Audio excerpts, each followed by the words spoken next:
박해 속에서도 멈추지 않는 전도의 열정이라는 제목으로 하나님의 말씀을 전하도록 하겠습니다. 여러분들은 예수님을 언제 처음 만나셨나요? 어떤 분은 태어나면서부터 모태신앙으로 믿음 생활해 오신 분들이 계실 것입니다. 또한 어떤 분들은 학창시절 때이거나 혹은 나이가 어느 정도 들어서 믿음 생활을 처음 시작하신 분도 계실 것입니다. 저는 고등학교 1학년 때 친구의 소개로 교회에 나가서 예수님을 만나게 되었습니다. 그런데 여러분, 우리 모두가 예수님을 믿고 믿음 생활하는 것에 있어서 공통적인 한 가지 특징이 있습니다. 그것은 바로 누군가에 의하여 전도되어서 예수님을 믿게 되었다는 것입니다. 모태신앙의 경우에는 자연스럽게 부모님의 전도에 의해서 예수님을 믿고 믿음 생활을 하게 되었을 것입니다. 학창시절에 혹은 나이가 어느 정도 들어서 예수님을 믿은 경우에는 친구나 혹은 이웃의 초대에 의해서 교회에 나와서 예수님을 영접하고 아마 믿음 생활을 하게 되었을 것입니다. 그런 면에서 볼 때에 누군가의 전도로 예수님을 믿게 되어진 우리 성도들에게는 사도 바울이 고백한 것처럼 복음의 빚진 자로서의 분명한 전도의 사명이 있습니다. 어떤 상황 속에서도 내가 만난 예수 그리스도를 전하는 일을 우리는 결코 멈추어서는 안 됩니다. 왜냐하면 하나님은 영혼 구원을 하는 이 중대한 일을 전도라고 하는 어떤 면에 보면 세상적으로 참 미련한 방법을 통하여 잃어버린 영혼을 구원하시기 때문입니다. 오늘 우리가 읽은 본문의 말씀에 보면 스데반 집사님의 순교 이후에 본격적인 박해가 시작됩니다. 그런데 그 고통스러운 박해 속에서도 놀라운 사실은 하나님께서는 결코 멈추지 않는 전도의 열정을 가진 사람을 통하여 복음의 문을 열어가고 계신다라고 하는 사실입니다. 여러분, 오늘 우리가 읽은 본문의 바로 앞장 사도행전 7장은 무엇을 기록하고 있습니까?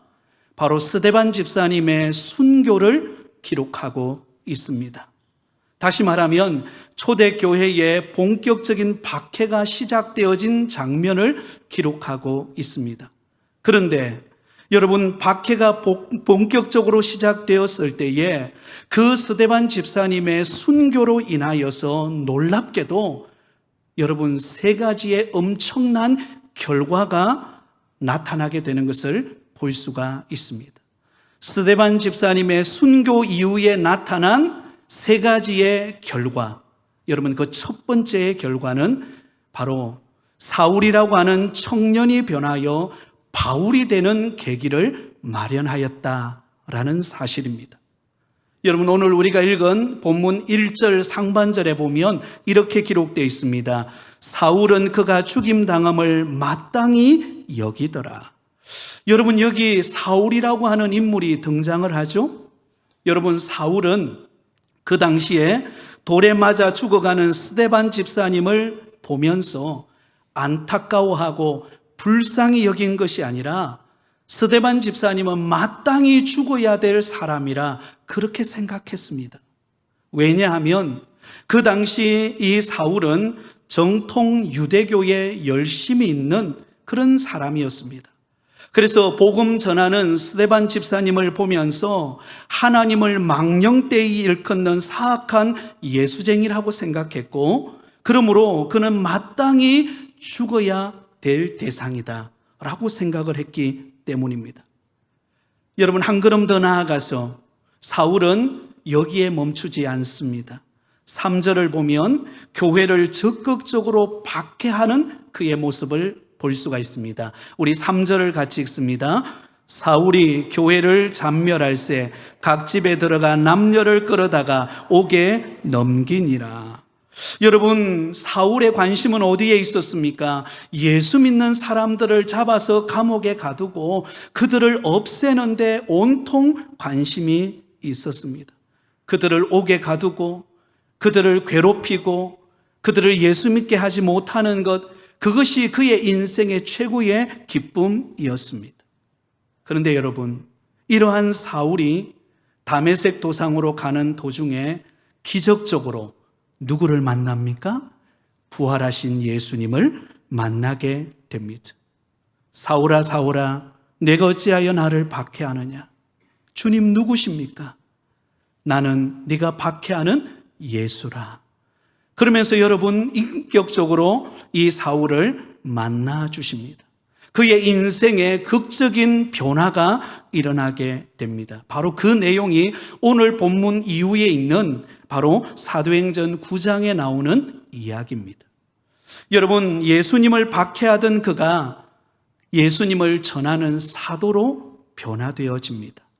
그래서 사도 바울이 늘 즐겨 사용했던 단어가 하나가 있는데요, 그것이 바로 종이라는 단어입니다. 나는 예수 그리스도의 종입니다. 여러분, 예수님을 만나기 전에는 예수 믿는 사람들이 그렇게 미워 보일 수가 없었습니다. 예수 믿는 사람들처럼 그렇게 어리석어 보이는 사람이 없었습니다. 그런데 예수님을 만나고 나니까 그는 예수님이 종이 되었어요. 예수님을 전하는 자가 되었습니다. 그렇다면 사울이 변하여 바울이 될 수 있었던 그 첫 번째의 변화의 동기가 무엇이었을까요? 바로 스데반 집사님의 순교의 사건이었습니다. 사울이 처음으로 스데반을 제사장에게 재판장에서 보았을 때 그는 마땅히 돌로 쳐서 그를 죽여야 된다고 생각했습니다. 그래서 많은 사람들이 돌을 던져서 스데반 집사님을 순교하고 그의 옷을 누구에게 가져옵니까? 사울에게 가져옵니다. 그때만 하더라도 사울은 여러분, 그 스데반 집사님이 마땅히 죽어야 된다고 생각했습니다. 그런데 스데반 집사님의 순교당하는 그 과정을 보면서 그는 두 가지 측면에서 그의 마음에 감동이 왔고 그에게 변화의 계기가 되었습니다. 하나는 여러분, 스데반 집사님이 돌에 맞아 순교당할 때에 그는 너무나 죽음 앞에서 초연하고 또한 천사의 얼굴과 같은 밝은 얼굴을 보여주는 스데반 집사님을 보면서 충격을 받았습니다. 사도행전 6장 15절입니다. 우리 같이 읽습니다. 공회 중에 앉은 사람들이 다 스데반을 주목하여 보니 그 얼굴이 천사의 얼굴과 같더라. 누구의 얼굴과 같았다고요? 천사의 얼굴과 같았더라.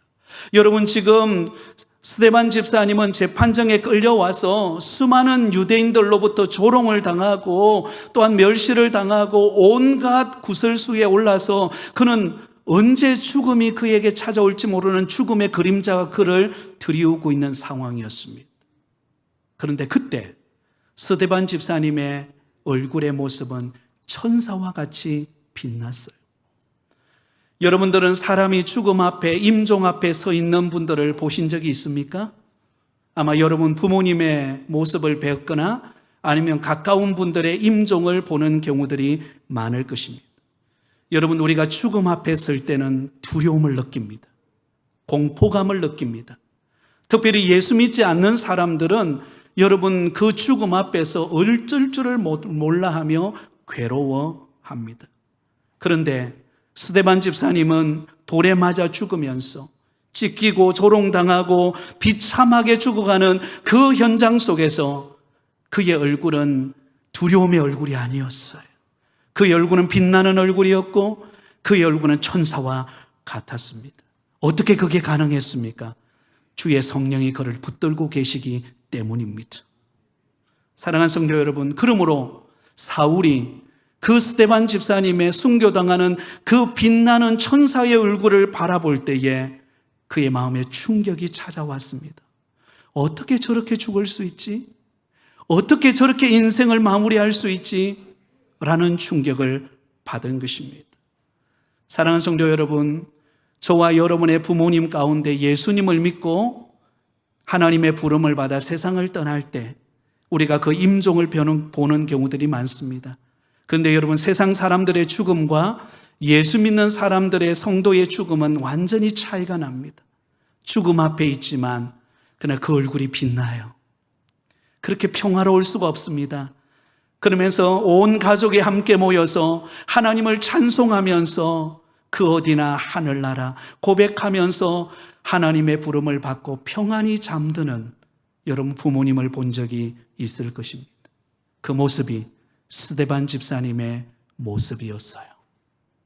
또 하나의 모습은 자기를 죽이는 자들을 위하여, 돌을 던지는 자들을 위하여 용서의 기도를 드리시는 바로 스데반 집사님의 모습입니다. 사도행전 7장 60절입니다. 같이 읽습니다. 무릎을 꿇고 크게 불러 이르되 주여 이 죄를 그들에게 돌리지 마옵소서, 이 말을 하고 자니라. 여러분, 스데반 집사님을 향하여 지금 돌을 던지고 있습니다. 유대인들은 여러분, 스데반 집사님이 뭔 죄를 지었습니까? 뭘 잘못했기에 돌에 맞아 비참하게 죽음을 당하고 있습니까? 인간적으로 보면은요, 원망이 나오고 또한 예수님 전하는 것 때문에 당하는 수모로 인하여 주님 어떻게 나에게 이런 고난을 허락하실 수 있습니까? 라고 불평할 수 있는 상황 속에서 스데반 집사님은 불평하는 것이 아니라, 자신을 향하여 돌을 던지는 사람을 향하여 비난하는 것이 아니라 그들을 용서하며 기도하고 있습니다. 주여 이 죄를 그들에게 돌리지 마옵소서. 여러분, 이 고백은 우리 예수님이 십자가에 못 박히셔서 남기신 용서의 고백이었습니다. 예수님도 십자가에 못 박히셨을 때 예수님을 향하여 조롱하고 창을 던지고 멸시하는 자들을 향하여 예수님이 말씀하셨습니다. 아버지, 저들을 사하여 주옵소서, 자기들이 하는 것을 알지 못하니이다. 바로 그 예수님의 용서의 마음을 가진 사람이 스데반 집사님이에요. 그 스데반 집사님이 자기를 향하여 돌을 던지는 사람들을 향하여 예수님이 친히, 그 스데반 집사님이 그들을 용서하며 기도하고 있는 것입니다. 그 모습을 지켜보았던 사울, 그때만 하더라도 몰랐어요. 근데 나중에 느끼는 느낌이 무엇입니까? 어떻게 저렇게 세상을 마무리하면서 다른 사람을 용서하고 다른 사람을 위로하고 인생을 마무리할 수 있을까? 근데 놀라운 사실은 그렇게 용서의 기도를 들었던 스데반 집사님의 죽음, 그 한 알의 밀알이 땅에 떨어져 썩어짐으로 여러분, 누가 변화가 일어났을까요? 사울이라는 청년, 그 완악한 마음, 그 완고한 마음을 가졌던 사울이 변하여 바울로 바뀌는 기적의 역사가 일어난 줄 믿습니다. 사랑하는 성도 여러분, 우리도 스데반 집사님처럼 때로는 믿음 때문에 당하는 고난과 어려움과 희생과 눈물이 있을 것입니다. 그러나 여러분, 그 자리가 한 알의 밀알이 땅에 떨어지는 자리인 줄 믿습니다. 한 알의 밀알이 땅에 떨어져 땅에 묻히면, 내가 죽으면, 내가 희생하면 우리 주님은 반드시 그곳에서 여러분 싹이 나고 열매를 맺어 또 다른 사람을 예수 믿게 하는 기적의 역사가 일어날 줄 믿습니다. 이 변화가 있었다라는 것입니다. 두 번째 결과입니다. 두 번째 결과는 박해가 본격적으로 시작되었다라는 사실입니다. 우리 1절 말씀을 같이 읽습니다. 사울은 그가 죽임당함을 마땅히 여기더라. 그날에 예루살렘에 있는 교회에 큰 박해가 있어 사도 외에는 다 유대와 사마리아 모든 땅으로 흩어지니라. 자, 여러분, 스데반 집사님의 순교의 이 사건은 바로 초대교회의 본격적인 박해가 시작되는 기폭제가 되었습니다. 여러분, 스데반 집사님의 이 순교의 사건을 통하여서 초대교회는 엄청난 박해를 받게 됩니다. 그래서 그날에 예루살렘에 있는 교회가 박해를 받는데요, 사도들 외에 사도들을 제외한 모든 예수 믿는 성도들, 그 많은 초대교 예루살렘 교회 성도들이 흩어지는 결과를 가져오게 되었습니다. 유대와 사마리아 온 땅으로 흩어지게 되었다는 것입니다. 사랑하는 여러분, 한번 생각해 보세요. 그동안 초대 예루살렘 교회는 얼마나 놀라운 부흥을 경험했습니까? 그죠? 오순절 성령 강림 사건이 있고 난 다음에 성령의 폭포수와 같은 은혜가 임했습니다. 바람같이 불의 혀같이 성령이 그들에게 임하자 그 마가다락방에 모였던 120명의 성도들이 여러분 성령을 받고 방언을 하고 놀라운 하나님의 권능을 경험하게 되었습니다. 그래서 사도 베드로는 그가 나가서 예수 그리스도의 이름을 전파하되 여러분 어떤 일이 일어납니까? 3,000명이 회개하고 돌아오고 5,000명이 회개하고 돌아오는 기적을 경험한 줄 믿습니다. 믿는 자들이 많아지면서 여러분 그들이 가진 것을 나누어 주는데요, 나의 것이라 주장하지 않고 다른 사람에게 기쁨으로 나누어 주고 섬기고 베푸는 너무나 아름답고 은혜로운 모습, 이보다 더 좋을 수 없는 그런 아름다운 신앙의 아름다움이 여러분 예루살렘 교회에 있었어요. 그래서 우리는 자주 그렇게 말합니다. 초대교회로 돌아가야 한다고. 근데 이게 웬일입니까? 그렇게 은혜 받고 그렇게 부흥하던 예루살렘 교회 위에 본격적인 박해가 시작됩니다. 그래서 사도들 외에 다른 사람들은 다 흩어지는 결과가 찾아오게 된 것입니다. 전혀 예상한 사람이 없었어요. 이 위기를 만난 거죠. 근데 여러분 놀라운 사실은 하나님의 원대한 계획은 이 본격적인 박해 속에 숨어 있었다는 거예요. 하나님의 원대한 계획이 무엇입니까? 하나님의 원대한 계획은 예루살렘 교회 안에만, 예루살렘에만 복음이 갇혀 있기를 원치 않으셨다는 것입니다. 우리끼리만 교회 안에 뭉쳐서 그래서 끼리끼리 문화를 만들고 그 안에서 여기가 좋사오니 하고 머물러 있기를 원치 않으셨어요. 그래서 하나님께서는 박해라고 하는 이 과정을 통하여서 오히려 그들을 흩으셔서 예수 믿지 않는 사람들, 아직도 복음을 듣지 못한 사람들에게 유대와 그리고 사마리아와 땅끝까지 이르러 하나님의 복음이 전파되기를 원하셨다라는 것입니다. 사랑하는 성도 여러분, 교회는 어떤 곳입니까? 교회는 모여서 하나님을 예배하고 흩어져서 주의 복음을 전하는 곳이 교회인 줄 믿습니다. 사도행전 1장 8절에 우리에게 성령을 부어주신 목적을 이렇게 말씀하고 있습니다. 우리 같이 읽습니다. 오직 성령이 너희에게 임하시면 너희가 권능을 받고 예루살렘과 온 유대와 사마리아와 땅끝까지 이르러 내 증인이 되리라 하시니라. 아멘. 여러분 성령이 임하면 권능을 받습니다. 아멘. 여러분 성령이 임하면 우리가 새로운 사람이 됩니다. 그런데 그 성령을 주시는 목적이 무엇인가? 우리 안에만 머물리기를 원치 않으세요. 우리끼리만은 즐거워하는 모습 모임이 되기를 원치 않으세요. 나가서 예수 믿지 않는 사람들에게 복음을 전하고 잃어버린 영혼에게 주의 나라를 선포하는 이 놀라운 복음 전파하는 것이 여러분 성령을 부어주신 목적인 줄 믿습니다. 그러면 여러분 그런 가운데 찾아오는 이 박해는 역설적인 표현이에요. 박해가 있음으로 인해서 여러분 예루살렘 교회는 더 활발하게 하나님의 복음을 전하는 위대한 사명을 감당할 수 있었던 것입니다. 사랑하는 성도 여러분, 우리가 믿음 생활하다 보면 박해를 당하고 고난을 당하고 위기를 만날 때가 있습니다. 그러면 우리는 의문이 생깁니다. 하나님, 저 나름대로 예수님 잘 믿고 있잖아요. 기도도 하고요, 예배도 드리고 봉사도 하고 나름대로 잘 섬기는데 왜 나에게 이런 고난이 있지요? 왜 나에게 이런 박해가 있지요? 왜 나에게 이런 힘든 눈물이 있을까요? 때로는 우리가 그 이유를 모를 때가 있습니다. 그런데 오늘 본문은 우리에게 하나님께서 우리에게 말씀하십니다. 그 고난을 통하여, 그 박해를 통하여 하나님이 이루실 뜻이 있다는 것입니다. 아직 예수 믿지 않는 가족을 구원하고 또한 수많은 사람들을 섬기고 위로하고 축복하는 자로 하나님이 저와 여러분을 쓰시기 위하여 하나님께서 저와 여러분에게 고난을 허락하는 줄 믿습니다. 그래서 시편 기자는 이렇게 고백합니다. 시편 119편 67절에 이렇게 고백해요. 같이 읽습니다. 고난당하기 전에는 내가 그릇 행하였더니 이제는 주의 말씀을 지키나이다. 시편 119편 71절에도 이렇게 말합니다. 같이 읽습니다. 고난당하는 것이 내게 유익이라 이로 말미암아 내가 주의 율례들을 배우게 되었나이다. 사랑하는 성도 여러분, 고난이 찾아오고 박해가 찾아올 때 우리는 그것을 어떻게 해석하느냐가 중요합니다.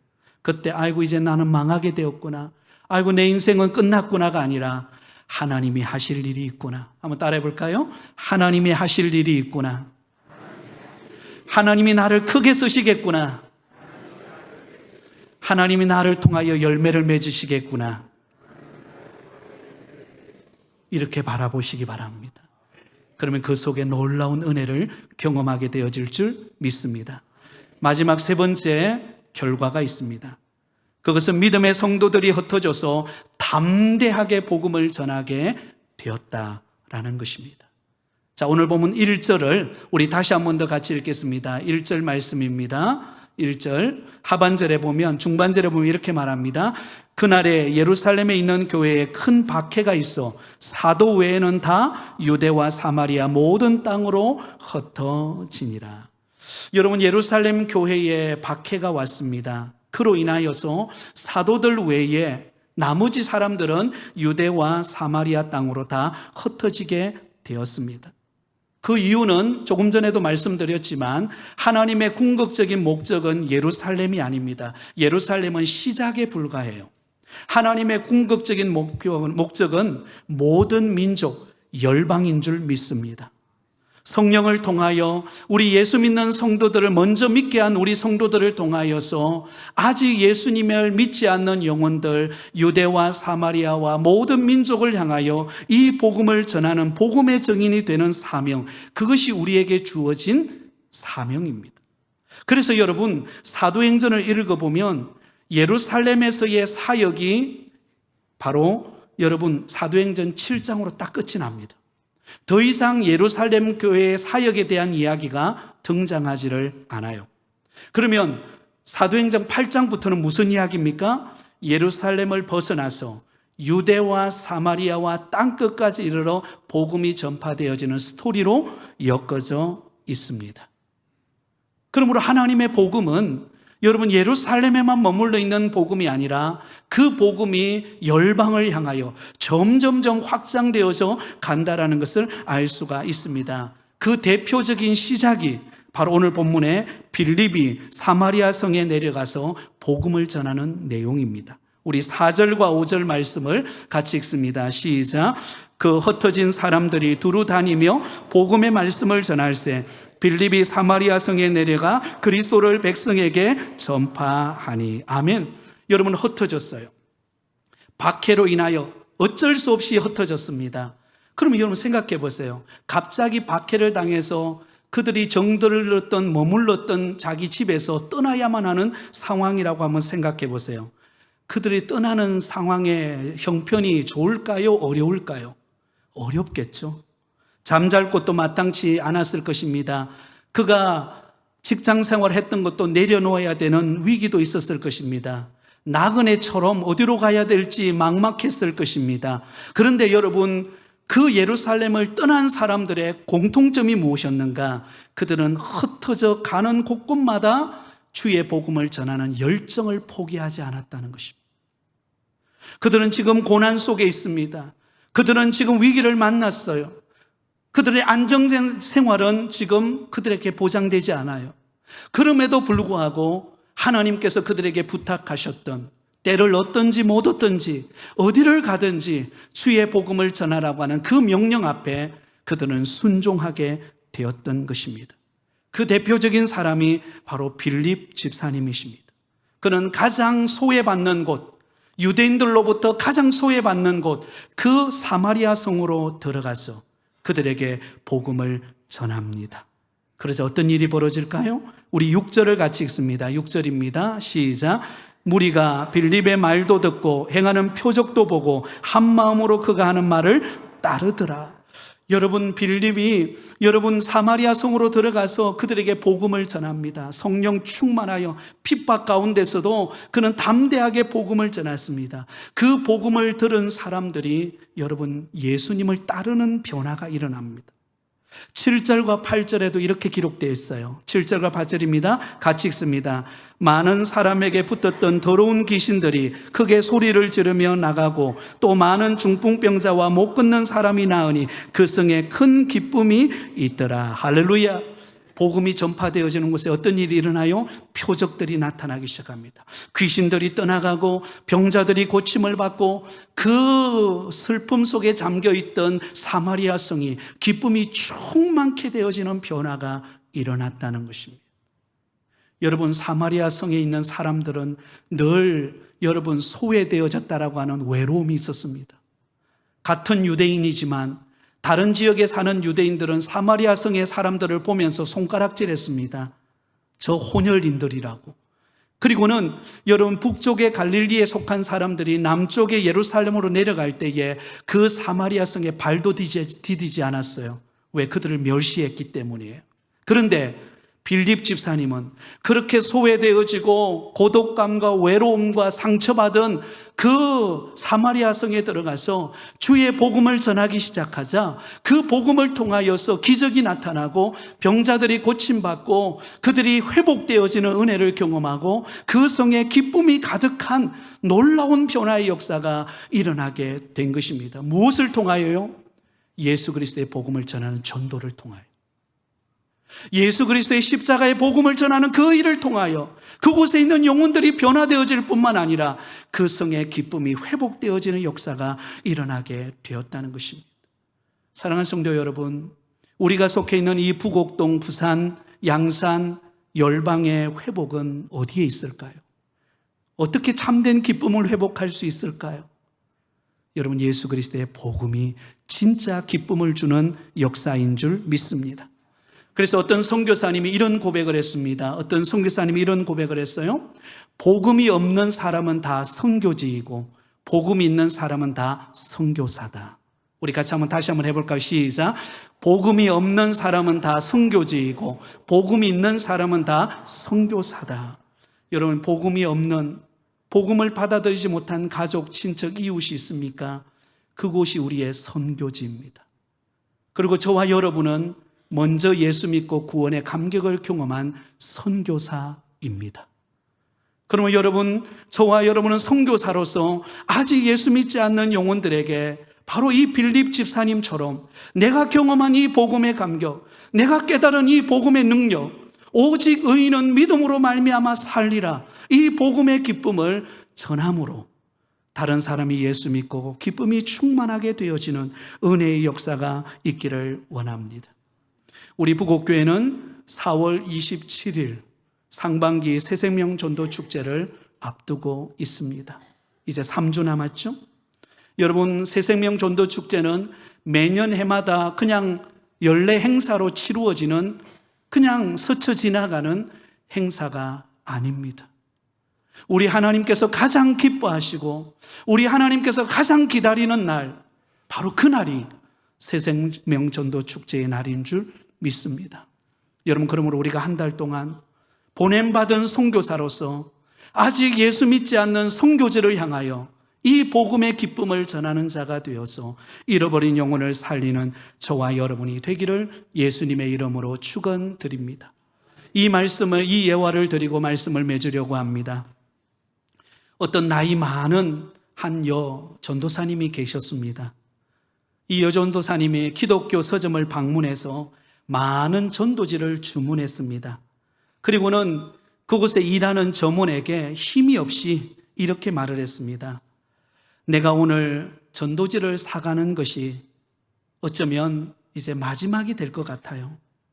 나는 이제 나이도 많이 늙었고 그리고 전도할 기력도 없고, 그렇지만 내 마음의 한 가지 소원은 그동안 내가 수많은 사람들에게 전도지를 나누어 주었는데 안타까운 것은 아직도 그 전도지를 나누어 줬을 때에 누구도 그 전도지를 통하여 예수님을 믿게 되었다는 사람의 말을 들어본 적이 없어요. 그래서 내 마음속에 내가 그동안 헛된 시간을 보냈나, 이런 생각이 들어서 못내 아쉽다라는 이야기를 한 것입니다. 그러자 그 기독교 서점의 한쪽에 책을 고르고 있던 한 젊은이가 그 여전사님 곁으로 다가옵니다. 그리고는 그 여전사님을 유심히 뚫어지게 보고는 환한 미소를 지으면서 이렇게 말합니다. 저 여전도사님, 혹시 저를 모르시겠습니까? 누구세요? 저는 10년 전에, 그 날짜도 잊어먹지 않아요. 6월 25일 오후 6시 30분 바로 전도사님께서 그 안산역에서 전도지를 나누어 줄 때, 그때 내가 그 전도지를 받고 예수님을 믿었던 사람입니다. 그리고 저만 예수 믿은 것이 아니라 우리 가족 전체가 예수님을 믿었고, 그리고 제 밑에 바로 여동생이 지금 인도에 선교사로 가 있습니다. 전도사님이 전해준 그 전도지, 그 오랜 세월 동안 전해주었던 그 전도지는 결코 헛된 수고가 아닙니다. 그 전도지 한 장이 저를 변화시켰고 우리 가정을 변화시켰고 선교지로 보내게 했습니다. 그러니 선교사님, 저에게 이 귀한 복음을 전해주신 것 감사합니다. 그렇게 이야기를 나누었다고 합니다. 말씀을 맺습니다. 사랑하는 성도 여러분, 초대 예루살렘 교회 성도들은 환경이 좋아서 모든 게 잘 되어서 복음 전한 것 아닙니다. 정말로 어떤 면에 보면 죽을 것 같은 박해 속에서 스데반 집사님의 죽음 이후에 찾아온 온갖 고난과 위기와 그 예루살렘 정든 곳을 떠나야만 하는 그 아픔 속에서도 그들이 포기하지 않았던 것, 내가 만난 예수 그리스도, 이 복음을 전하는 것이었습니다. 그 복음이 전해지는 곳곳에 여러분 하늘의 미랄이 되어서 싹이 나고 열매가 맺히고 주의 복음이 확장되어서 저와 여러분에게까지 이 복음이 전해진 줄 믿습니다. 그렇다면 우리에게는 사명이 있습니다. 바로 전도의 사명입니다. 아직 믿지 않는 나의 가족, 친척, 이웃, 우리 동료들, 그분들을 새생명 전도 축제 때 초대합시다. 우리 힘을 모읍시다. 때로는 내가 뿌리는 그 전도시가 헛된 것처럼 보인다 할지라도, 그러나 우리가 복음의 씨를 뿌리면 열매 맺게 하시는 분은 우리 하나님이신 줄 믿습니다. 그 좋으신 주님 바라보며 전도의 열정을 멈추지 않는 저와 여러분이 다 되시기를 예수님의 이름으로 축원드립니다.